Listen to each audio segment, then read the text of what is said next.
começar mais uma edição do programa Portal do Leitor na AltV. Vamos então apresentar a agenda de hoje. Hoje a gente tem uma entrevista muito interessante com o Jefferson Del Rios. O Jefferson é autor de um livro que chama Bananas ao Vento, editado pela editora Senac São Paulo. E ele vai dar dicas e informações muito legais sobre a época dos anos 60 e 70, todo aquele movimento, como é que estava a cultura, a política na época. É bem interessante, vale a pena vocês assistirem essa entrevista, tá? E, como acontece em todos os programas, a gente vai ter dicas de eventos e lançamentos literários da semana, a gente vai ter sorteio de livros, curiosidades. Na seção curiosidades a gente vai apresentar também, baseado no tema aí que o Jefferson vai trazer pra gente, também em acontecimentos culturais, lançamentos de livros que ocorreram nos fins, né, da década de 60 e 70, tá? Então, fiquem aí com a gente e confira a programação de hoje. Então vamos à sessão de lançamentos, por favor. Bom, o primeiro lançamento é um livro chamado Jardim das Borboletas. O nome da autora é Mia Little. É um livro de autoajuda da editora Scortese. A data de lançamento é dia 10 de fevereiro, daqui 2 dias, né, hoje é dia 8, ou seja, no sábado, às 19 horas. O local é na Livraria Nobel, na Avenida Djalma Batista, 1661, loja 256, no Shopping Millennium, Manaus.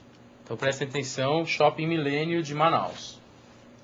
A Nélida Pinhon abre um encontro de escritores em Portugal, quer dizer, a 8ª edição do Encontro de Escritores e Poetas Ibero-Americanos, Correntes Descritas. Começou hoje com a presença de importantes autores do Brasil, da Espanha, do México, Peru, enfim, de vários países ibero-americanos, né? E entre eles, a brasileira Nélida Pinhon está lá para conferir, né? A edição será realizada até o dia 10 de fevereiro e está dedicada às relações e trocas entre a literatura e o cinema, entre a música e as artes plásticas, entre outras formas também de expressão criativa, né? A escritora Nélida Pinhon, que ganhou o prêmio Príncipe de Astúrias das Letras em 2005, é a autora convidada para fazer a conferência inaugural do encontro, né? Também participarão os brasileiros Antônio Cícero e o Eucanã Ferraz. Durante o encontro literário serão realizadas mesas redondas e sessões de leitura de poesia. O próximo evento, que é realmente muito importante frisar esse prêmio, é muito bacana, é um prêmio já muito conhecido no mercado editorial, que é o Prêmio Portugal Telecom de Literatura em Língua Portuguesa. Pela primeira vez, desde que ele foi criado, o Prêmio Portugal Telecom de Literatura em Língua Portuguesa abriu inscrições para os livros participantes. Essa é apenas uma das mudanças da edição desse ano, que vai distribuir nada mais, nada menos do que R$150 mil em prêmios. Outra mudança pertinente, anunciada durante a última premiação, é em relação à ampliação dos candidatos. Qualquer livro escrito em português nas categorias indicadas. Quais são as categorias indicadas?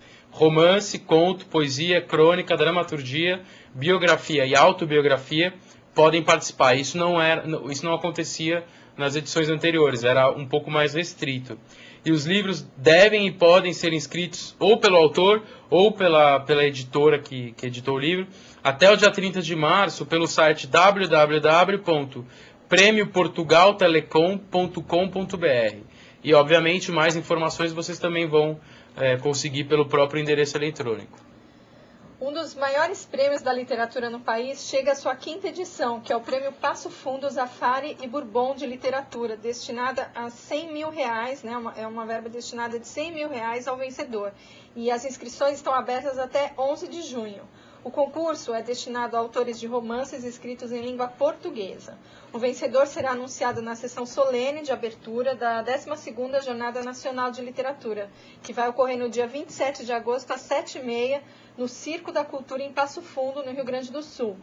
Com o romance Budapeste, da editora Companhia das Letras, o escritor e compositor Chico Buarque de Holanda venceu o último prêmio. Então, vale a pena aí, porque é um prêmio bem reconhecido e prestigiado no mercado editorial, né? E quem quiser maiores informações, passar um e-mail para jornada@upf.br. E o último evento, que vai acontecer do dia 10, sábado agora, até o dia 18 de fevereiro, um pouquinho antes aí do Carnaval, é a terceira feira do livro de Imbé, lá no Rio Grande do Sul.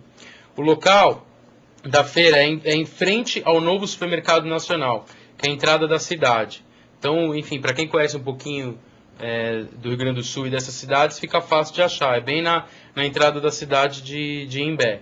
Informações vocês conseguem pela Secretaria de Educação e Cultura Dagmar Vender. O e-mail para contato é smecimbe, com C, smecimbe@gmail.com. Eu vou colocar aqui no chat o e-mail, porque realmente não é um e-mail muito fácil. Qualquer informação que vocês quiserem a respeito dessa feira, vocês conseguem mandando um e-mail para esse e-mail que eu estou colocando aqui no chat. É isso aí. Então, enquanto o Gustavo coloca aí o endereço, o Rude também está pedindo, viu, Gustavo? Se você puder aproveitar, ele quer o endereço do Prêmio Portugal. Tá, eu vou colocar aqui no chat. Aí a gente já coloca aí para vocês, tá? Bom, pessoal, então agora vamos para a sessão de curiosidades, onde a gente vai dizer para vocês aí desde 1961, nessas duas décadas aí, de 1960 e 1970, que livros que estavam sendo lançados, que movimento que estavam ocorrendo, movimentos literários, né, que estavam ocorrendo nessa época, que hoje é o tema do programa, a entrevista, né, de hoje é sobre isso. Então, para aproveitar o tema, então as curiosidades são sobre isso hoje. Então vamos lá conferir, né? Então, o primeiro, obviamente em ordem cronológica, o primeiro ponto a ser destacado aí nessas duas décadas aconteceu em 1961, foi realizada em São Paulo a 4ª Bienal do Livro. Nesse ano ocorreu a dinamização do Centro de Cultura Popular, conhecido como CPC, da UNE, e o Movimento de Cultura Popular do Recife, dois polos importantes na cultura nacional.